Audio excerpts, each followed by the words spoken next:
Assalamualaikum warahmatullahi wabarakatuh. Kawan-kawan yang kami hormati, kawan-kawan media khususnya cetak, elektronik, TV dan semuanya, dan yang terhormat ketua tim kita, tim pemenangan kita Dr. Fauzan dan seluruh tim, ada tim hukum kita juga. Saya mau sampaikan sedikit saja dulu tentang kronologis ya, karena ini penting buat kawan-kawan media untuk meliput secara utuh. Pertama, hari Senin kalau saya tidak salah, kami diminta oleh tim kami untuk melakukan swab pada tanggal 31 atau tanggal 1 hari Senin pagi itu. Di sini tempatnya kita melakukan swab. Jadi alhamdulillah pada swab itu ada Ulun juga dan Guru Oton. Setelah selesai kalau saya tidak salah tanggal 2 ya, tanggal 2 hari Rabu ya, tanggal 2 hari Rabu itu kami disampaikan bahwa hasil swab yang dilaksanakan oleh pemerintah Kabupaten Banjar sebelum mendaftar hasilnya adalah negatif. Alhamdulillah. Dan setelah itu kami menyusun kepada tim semua untuk pada hari Sabtu melakukan pendaftaran karena sudah lengkap. Nah, pada saat kami melakukan pendaftaran di KPU, kami disampaikan secara terbuka bahwa hasil swab kami negatif dan kami boleh sudah melakukan proses pendaftaran. Berselang kemudian malam, tepatnya jam 7, Pak Manhuri, karena kebetulan penghubung LO kami ke KPU, menyampaikan bahwa besok ada pemeriksaan kesehatan. Ada pemeriksaan kesehatan yang akan dilakukan oleh KPU Banjar, dirujuk kepada Rumah Sakit Ulin. Ya, jadi Rumah Sakit Ulin. Pagi kami berangkat dari sini sampai di sana jam 9. Jam 9, jam setengah 10 persis di depan pintu ya, di depan pintu masuk Rumah Sakit Ulin itu kami diminta lagi swab. Jadi diminta lagi untuk melakukan tes PCR. Ya, saya tidak tahu apakah tempat itu layak atau tidak di depan pintu itu ya. Hanya dikasih horden saja. Kami di swab dan pada saat di swab proses berlangsung.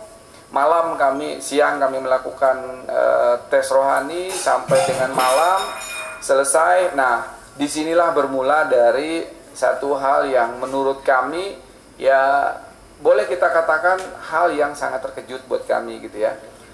Kalau saya tidak salah pada saat itu jam 11 malam.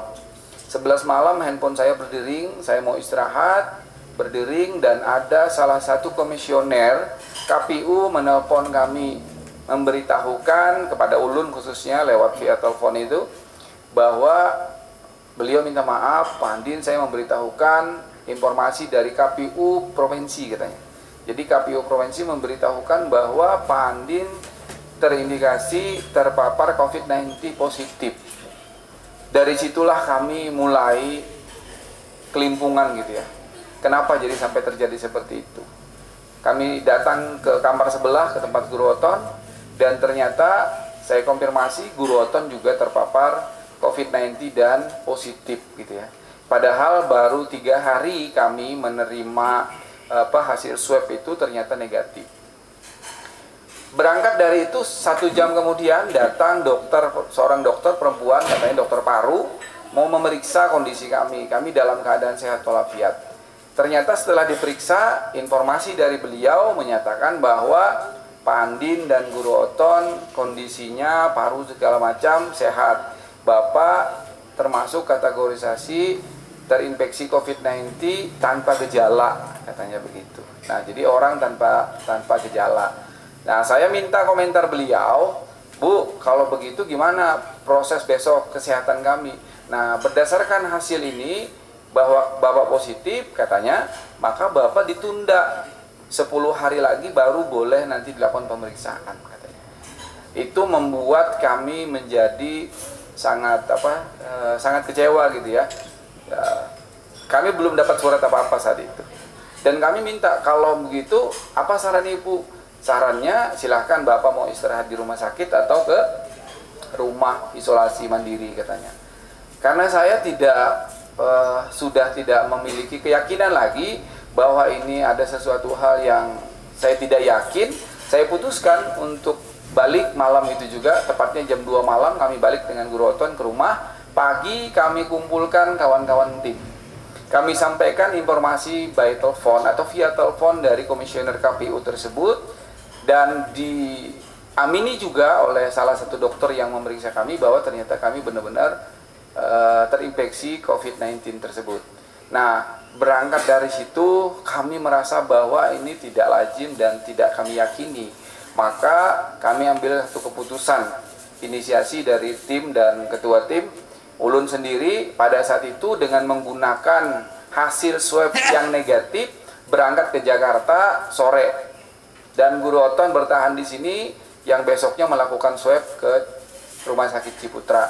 Saya pada saat Senin karena sampainya malam minta rujukan ke rumah sakit apa yang kira-kira punya skala benar-benar berintegriti, benar-benar kualifikasinya adalah rumah sakit yang terjamin gitu ya.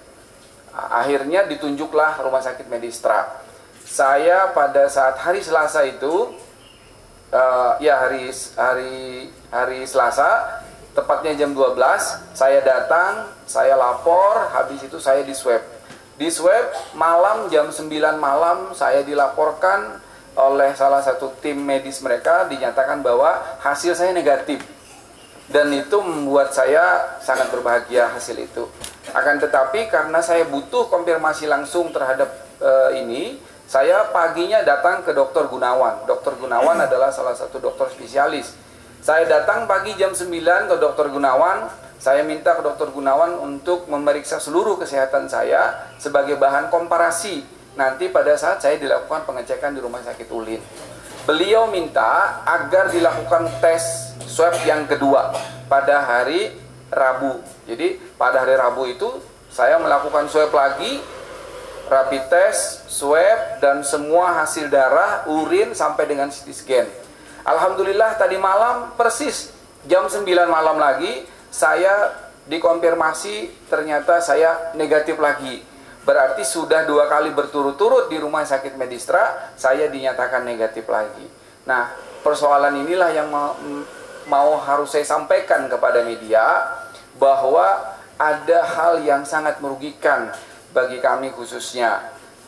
Ini menjadi salah satu personal kritik kepada pihak rumah sakit maupun pihak penyelenggara. Kami mendengar dari beberapa media bahwa saya terpapar positif 90 gitu ya.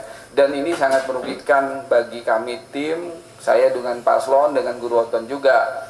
Jadi ya rugi secara moral kami. Kenapa? Karena ini membuat kita ketakutan gitu ya. Kita ketakutan, tim semua kebingungan gitu ya. Dan secara sosial juga menimbulkan ketakutan juga dengan masyarakat kami di Kabupaten Banjar.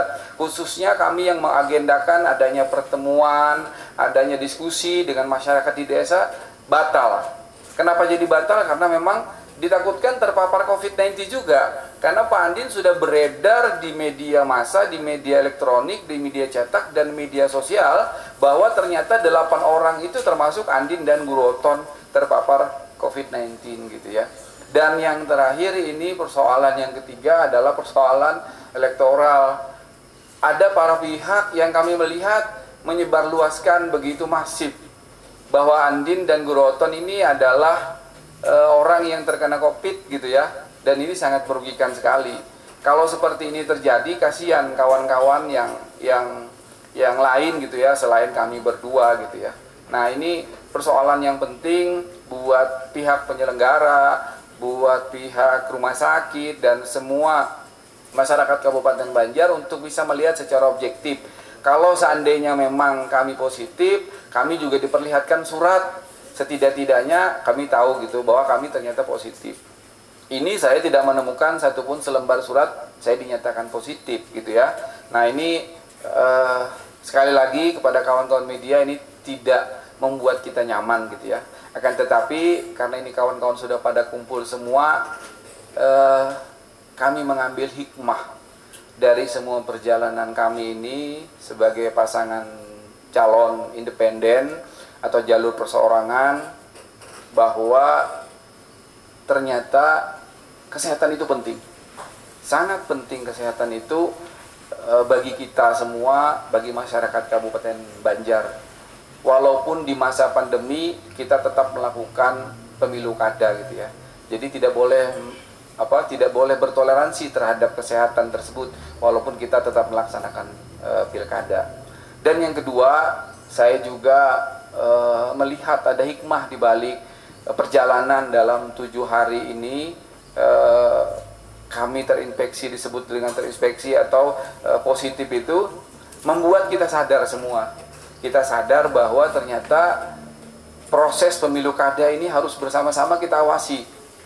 Tidak hanya kami sebagai tim paslon, tidak hanya media juga sebagai alat pengantar atau jembatan yang tidak punya tiang, tapi juga instansi penyelenggara dan seluruh komponen stakeholder yang lain juga harus mengawasi agar tidak terjadi sesuatu yang merugikan masyarakat dalam pilkada ini.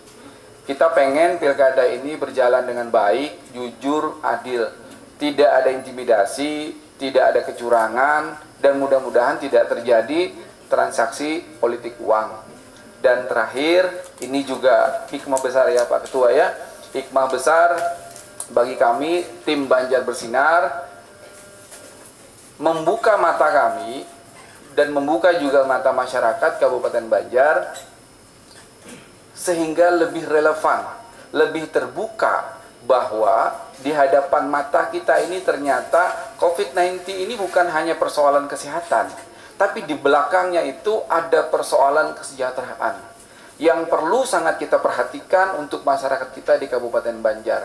Bagaimana kita berpikir untuk kesejahteraan melalui jalan pemilu kada pada hari ini, maka tidak ada jalan lain bahwa prioritas masyarakat Kabupaten Banjar harus sejahtera, harus mandiri, dan harus berdaya guna, keluar dari kemiskinan, keluar dari rasa sakit, dan keluar dari terbelenggu persoalan-persoalan yang akan merugikan masyarakat kita Kabupaten Banjar.